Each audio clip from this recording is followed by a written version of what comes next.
আপনাদের নিশ্চয়ই মনে আছে যে নাগরিক পার্টি গঠিত হওয়ার পরে তার স্বল্প রাজনৈতিক জীবনের সবচেয়ে গুরুত্বপূর্ণ একটি সিদ্ধান্ত তারা নিয়েছিল জুলাই সনদের যে আনুষ্ঠানিকতা, স্বাক্ষরের যে আনুষ্ঠানিকতা সেখানে অংশগ্রহণ না করে।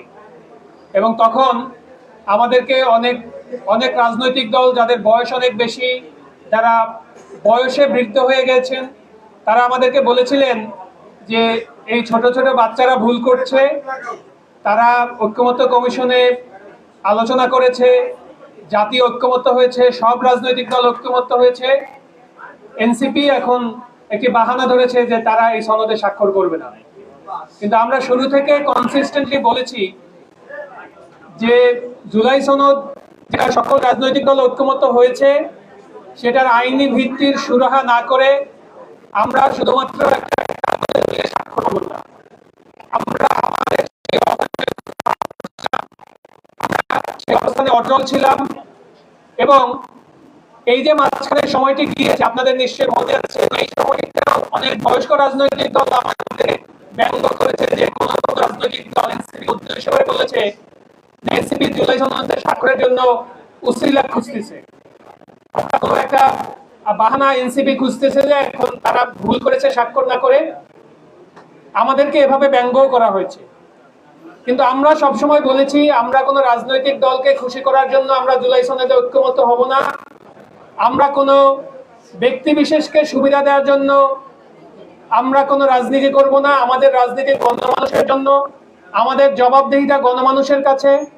গণমানুষ আমাদেরকে যেভাবে গ্রহণ করে, গণমানুষের যে প্রত্যাশা, গণমানুষের যে চাহিদা, সেটি আমরা আমাদের দলের কার্যক্রমের মাধ্যমে প্রতিফলিত হবে। সেই জায়গা থেকে আমরা বারবার বলেছি যে জুলাই সনদের আইনি ভিত্তির একটি রূপরেখা এবং অর্ডার কিভাবে জারি হবে, তার পরের প্রক্রিয়াগুলো কি হবে, এগুলো অন্তর্বর্তীকালীন সরকার এবং ঐক্যমত্য কমিশনকে স্পষ্ট করতে হবে। আমরা অব্যাহতভাবে এই দাবিগুলো জানিয়েছি এবং ঐক্যমত্য কমিশনে আমরা বৈঠক করে সেখানে আমাদের 6 দফা একটি রোডম্যাপও আমরা তাদেরকে উপস্থাপন করেছি।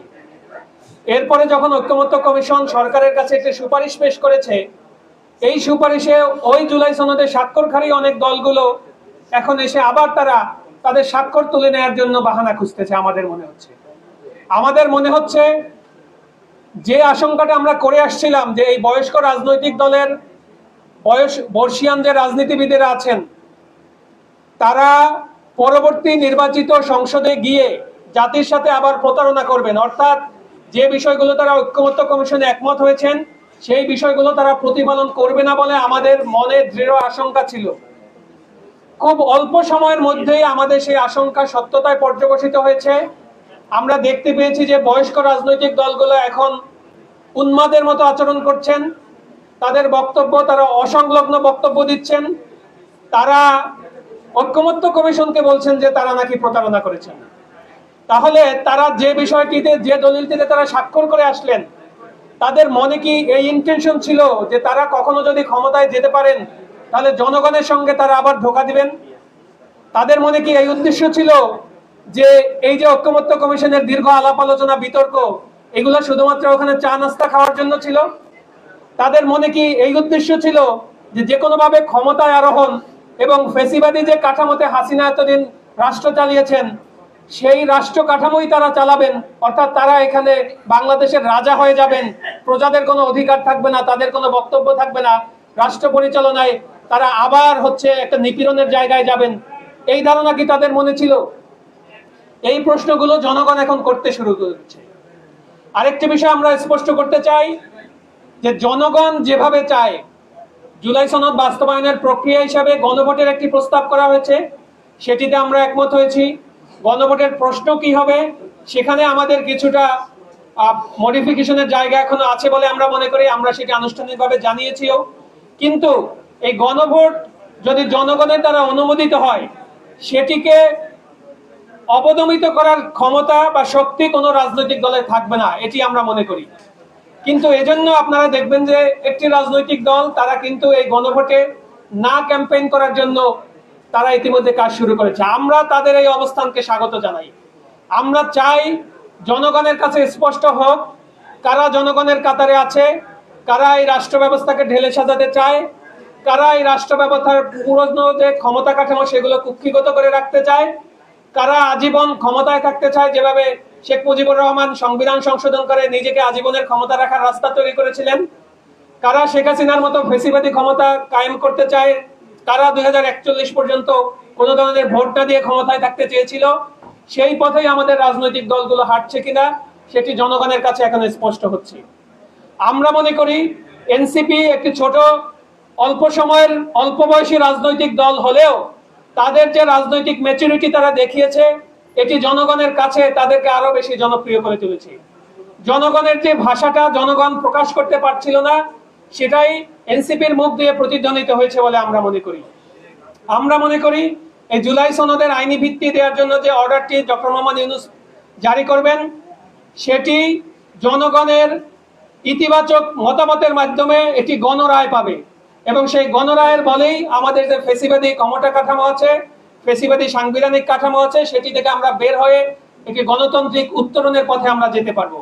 এখানে যদি কোনো দল বাধা হয়ে দাঁড়ায় তারা আসুক, তারা জনগণের শত্রু হিসেবে চিহ্নিত হোক, তারা যদি নিজেদের রাজনীতি হারিয়ে ফেলতে চায় আমাদের কারো কিছুই করার নাই। কিন্তু তারা যদি জনগণের ভাষা বুঝতে শেখে, তারা যদি জেনজিদের ভাষা বুঝতে শেখে, যারা যদি আমাদের নারীদের ভাষা বুঝতে শেখে, আমাদের মায়েদের ভাষা বুঝতে শেখে, জুলাইয়ের ভাষা বুঝতে শেখে এবং জুলাইকে ধরে রাখতে চায়, তাদেরও উচিত এই জনগণের যে সংস্কার সেই কাতারে তাদেরও সামিল হওয়া এবং একটি গণতান্ত্রিক বাংলাদেশের পথে তাদেরও এই অগ্রযাত্রায় সামিল হওয়া উচিত বলে আমরা মনে করি। সেজন্য আমাদের আবার স্পষ্ট অবস্থান, জাতীয় সংসদ নির্বাচন নিয়ে কোনো সংশয় নেই।